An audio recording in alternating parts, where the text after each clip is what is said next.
welcome to Casuals of Runeterra, a special episode. We haven't done one of those in a while. I'm your host, Ryan, here with the other host, Hetch. Yes, and we're here for a special episode because we, the community, are eating well this year already, which is good that something's going well right now. Yeah, the prep for this episode's been a bit heavy. We've had a lot going on this side of the playing field, but we're talking about a cinematic that kind of came out of nowhere, a Dark Gambit, the cinematic that focuses on LeBlanc and Vladimir, and it's more of an extension on stuff we've already seen. It's not like a vertical slice out of a random part of the show, which is smart. They're giving us little tastes and bits and pieces here as we're getting closer to a date we don't know about. But before we get there, let's go through housekeeping real quick. You can listen to us everywhere. Visit us at podcastcore.com for all of our info.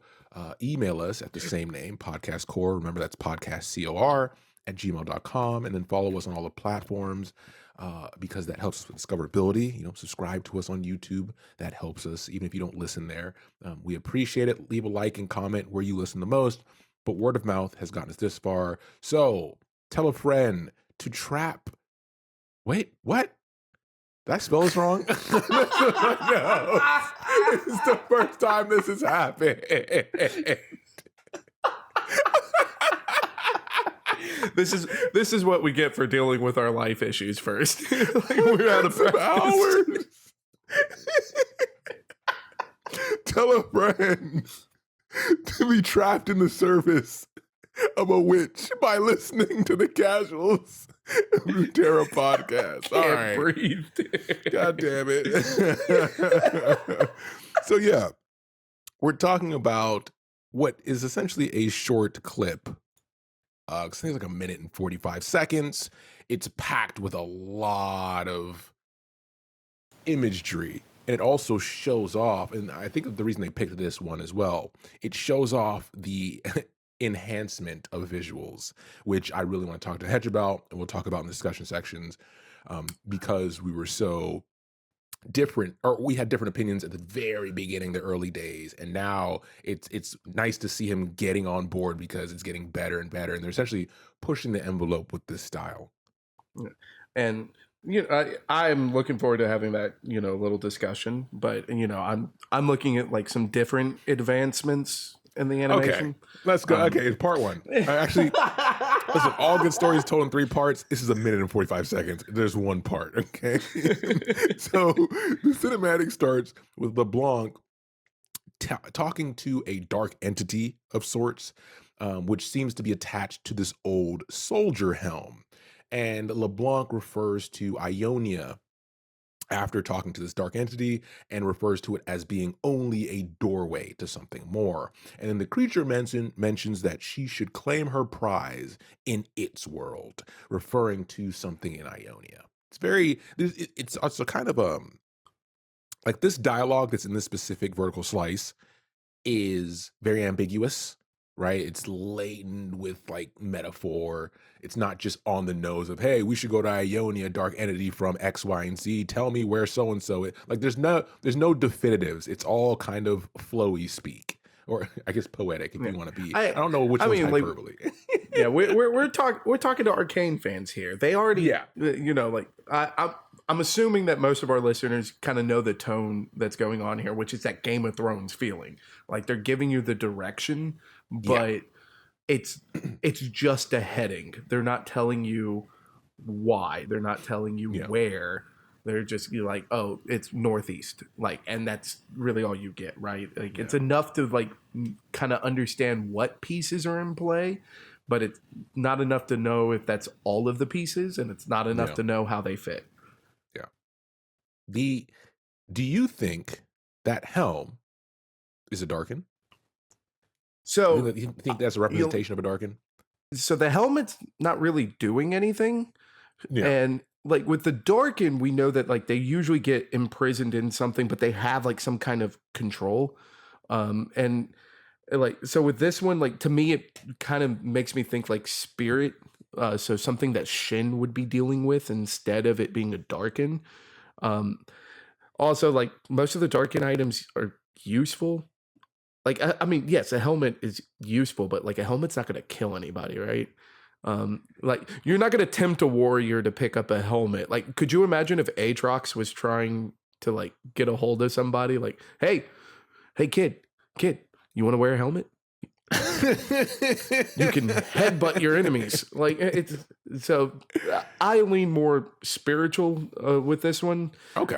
But I definitely like my gut reaction was Mordekaiser. But like the further this video goes on, I'm feel safe in assuming it's not Mordekaiser.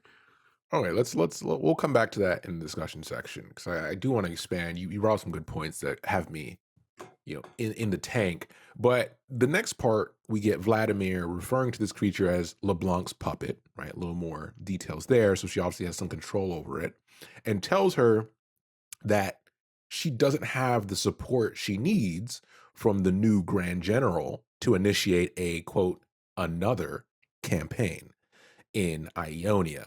So that gives us a couple things here. First of all, kind of lead more into what Hetch is saying, that this thing being a puppet makes it a bit difficult for it to be a Darkin, right? It seems like something different, maybe something we haven't heard about in the stories we've spoken about so far. Also, go listen to our Shen episode, and let us know what you think, because there is some spiritual shenanigans happening there with creatures that aren't directly linked to Darkins or the underworld or anything like that. But the important part in this statement, obviously, is the timeline. We get a timeline. Yeah, the timeline is 100% the biggest thing here, because this is something that we've been talking about a lot ever since it's been set in stone that we're going to Noxus. And I mean, we're nerds, so we were talking about it even before it was set in stone of how you could tell the Noxus versus Ionia story. But if we're talking about a new Grand General and another campaign into Ionia, that sounds like Swain. And of course, Swain's not going to have any interest in going to Ionia. He died there.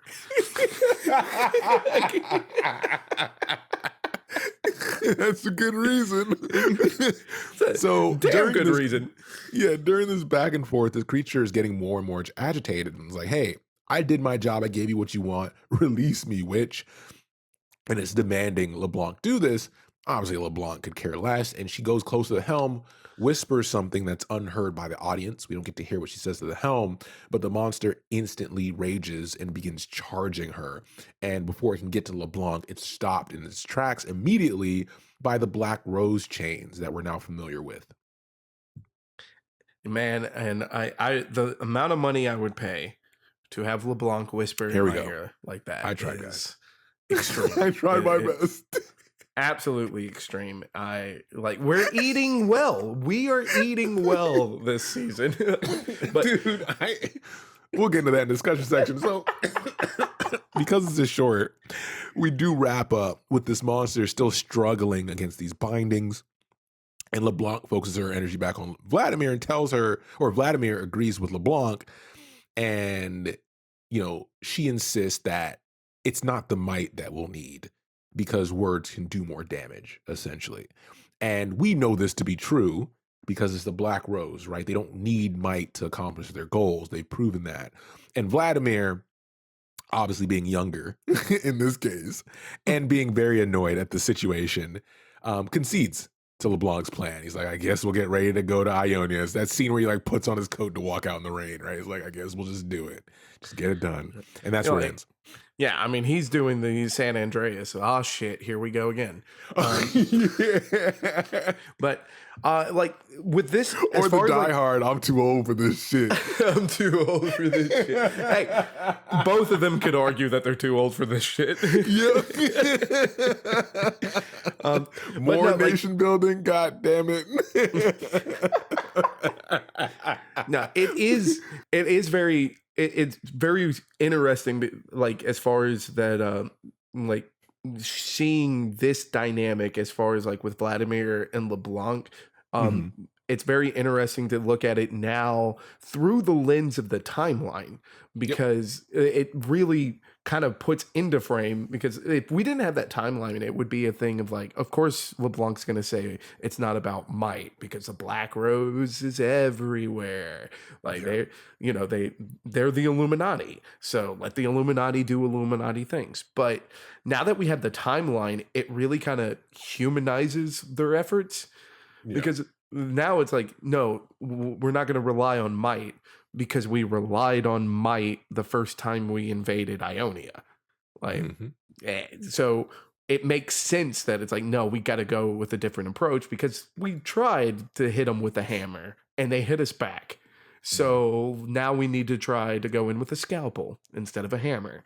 And like, I love getting that with the timeline, because now it kind of gives us some depth, and that we're talking about some depth in a trailer. That's super exciting. Yeah. Yeah. The amount of content we've gotten so far has given us so much with so little that it's making me nervous. Because we've talked about how the hype reached its, penultimate peak when season 2 is coming out and they met it, right? And like this is actually setting a new bar as we move into the general discussion section. The first thing I want to talk about is that helmet and how that's represented, because the monster in the helmet is a big part of this trailer, or not trailer, this cinematic. So, when I think about the helmet, why I brought up Darkins, right, was because if you haven't about the helmet, why I brought up Dark Kane episode, because in Kane's episode, we talk about his relationship with Roust and how Kane, because of how malicious and powerful of a person he was before Roust was even involved, before he even picked up the scythe, it had a hard time really embodying him, right? Like it's more Kane's allowing me to be here type situation. So when I look at LeBlanc and how she's just handling the helmet without a care in the world, but also controlling this beast behind her, that obviously is very menacing. We'll talk about how that's represented as well. That's where my mind went, was like, oh, she's messing with a Darkin because she's that powerful that the Darkin can't embody her. And she's using it Interesting. as a puppet. That's the Interesting. way Because I'm saying. And because it's Ionia, and he says, come to my world, right? Like open that door and come to my world. That's where you made a great point, and your point's still valid, where it could be spirit realm related, but we do know a lot of the Darken items do have direct ties to Ionia in general. So technically that is their world, if that's just a play on words. So they know what they're doing with this interesting. dialogue. That's why I said this vertical slice is so well done, because these bars, I not called them bars, but the dialogue we get, it's very vague. It's meant to be dramatic, but it's short, but it gives us so much to think about in such a small, and that's why I said I'm afraid, because like, these episodes end up being like 45-minute episodes. If you have 45-minute episodes that make me feel like this, it's almost too much good stuff. I, yeah, like, I mean, especially like on that note, like Yeah. you start dancing on a fine line between doing like a really good in-depth story and Yeah. then trying to do too much because you're trying to make it in depth. Every Like, word has a deeper meaning, yeah. I'm like aging myself here, but it's like the M. Night Shyamalan like Yeah. Yeah. dilemma, because some of his movies are like he hits it just right, and then some of them are just like, huh? And that's kind of in that vein. Now, an interesting point to what you said is because something, I think this is more like something that I decided on before Arcane, Mhm. and I feel like I'm thinking in that frame set, and I don't know if my frame of mind is right or not. And I've always kind of thought of LeBlanc as not being at the level of a Darkin. Because like the Black Rose has Yeah. always been the powerful force, right? Like LeBlanc Yeah. is the face of the Black Rose, but it's the organization, right? Like Yeah. it's the hands behind the scenes in every scene. So I've never put her on like the power level of a Darkin, because like Darkin is like world level threat. Yeah. And when they're all together, it's borderline galactic level threat. Listen to our Neferi episode. Yeah. Yeah. So I've never really thought of like LeBlanc being able to just be like, snap some fingers and lock down that kind of threat. So like I guess that's my question to you. Is my frame of mind wrong? Like, should I be putting LeBlanc like at that like just raw power level, or is it more of the organizational thing? Based on the knowledge we have, I think your line of thinking is correct. I think what they're doing with these trailers, I'm happy you went down that line of thought, is they're trying to express to us where she fits on the power scaling, right? They're saying, hey, this is Mm, what we're dealing with.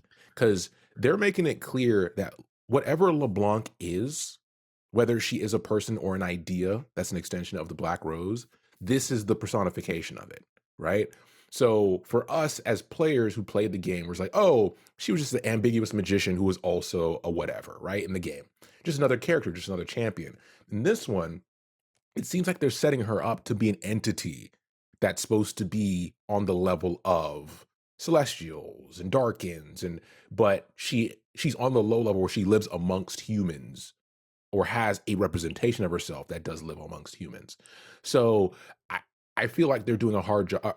They're doing a good job of saying, hey, here's your power level, right? Because her gotcha. lackey is Vladimir. So you know who Which is Vladimir crazy. is. Yeah. Yeah. So if he's her lackey, that means there needs to be some level. Because if we want, especially if we go back to the episode we talked about the previous cinematic, where it's the more stylized expression and it shows the immortal bastion and it shows Mordekaiser. Well, if she's even at the level where she's able to manipulate Mordekaiser, we need to express that to the audience before this comes out. Because without these snippets, if we're going off what we know, that doesn't work. So they have to do it. That's the way I see it. Okay. Yeah, so I guess that's going to be something that hopefully we get answered later on, because then Yeah. we need to figure out, is this helmet a Darkin? Because Yeah. as far as like trying to like figure that out, like looking at the helmet itself, um, I'm pretty sure that's like a Noxian style helmet. Like it looks like a from the Triarii. Yeah. Not like the Noxus Or the Imperial forces try. haven't Yeah. No, been. you're right. Try here. Yeah, like the Imperial Noxus hasn't been around as long as the Darkin. So Yeah. I wonder like if that means it's Darkin, which is also one of the reasons that like I kind of feel like it's more of a spirit, because Yeah. maybe it's from a fallen soldier that died in Ionia, and Could be something Ionia new. is very tight with the spirit world, so maybe a demon was trying to eat Yeah. and got caught by LeBlanc. And LeBlanc was like, I need a cage. This will Yeah. work. Boom. We have to go back to the tomes to figure this out, because it could be something brand new as well, right? That they made it clear that, hey, in Arcane, we're willing to give you something extremely brand new. I mean, Mel, right? Didn't exist before. So Mhm. they're willing to give us something completely brand new, that's very important or very significant to the world of Runeterra. And this could be a new thing. So that's also a It could possibility. So be. yeah. Which, oh man, like that. That's all the signs of a good trailer, right? Like you Yeah. should have things that you're excited about, and you should have like some questions that you have ideas of what the answers could be, but you don't want all the answers right away. Like this, Yeah. God, we're eating well. I can't say The it comments were enough. great too. I think people were very receptive because of the main point we're about to get into right now, which is the visual style improvements. All right, Hedge, go ahead.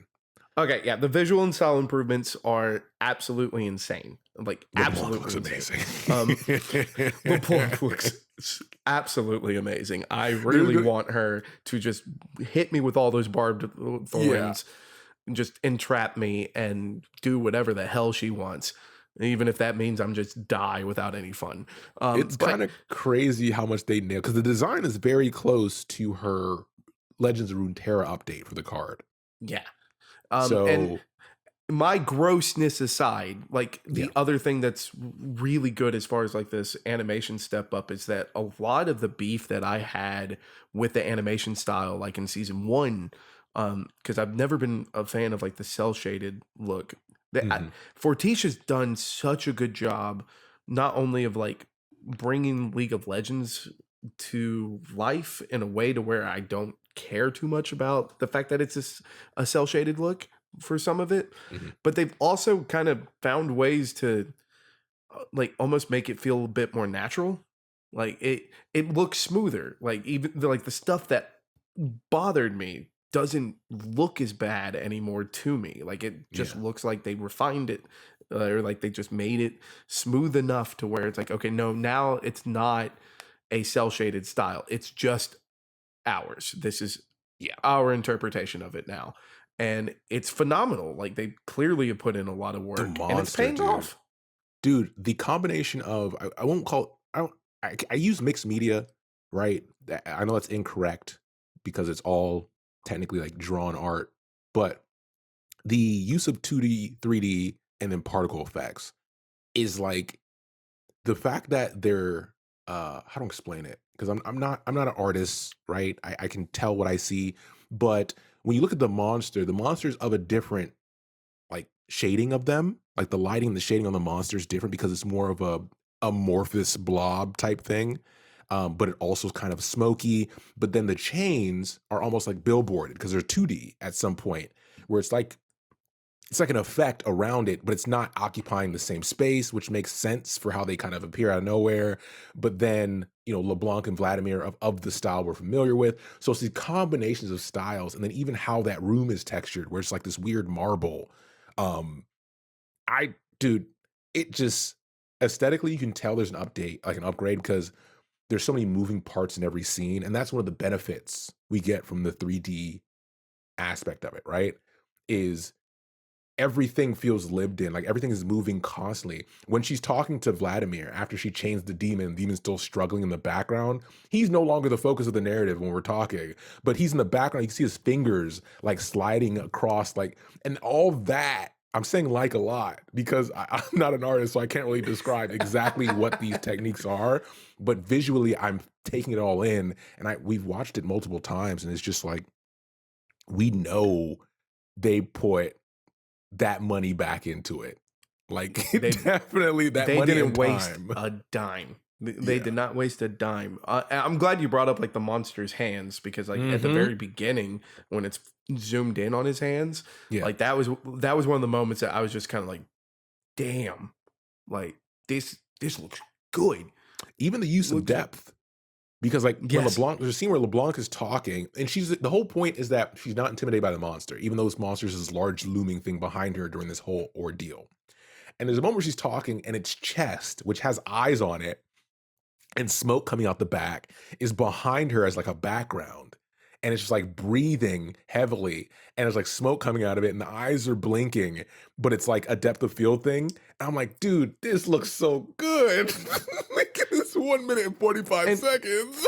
and it's like they nail it to where like the depth of field makes it feel like I'm focused Yeah. on LeBlanc. Not that the Yep. camera's focused on LeBlanc and that's why I'm there. It makes it feel like you're doing it. Yeah. It's incredible. Like Oh, I'm so they, excited.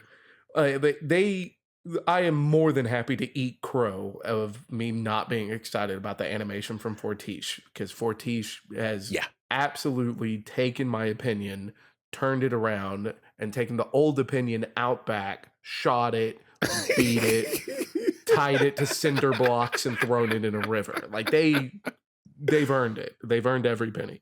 Um, the the one thing I want to say, and we'll wrap this up, is that I'm I've seen in the comments that people were like, listen, this Fortiche relationship needs to be solidified. I don't want to see a press release in a couple years where Riot and Fortiche get into a arguing match and they break up.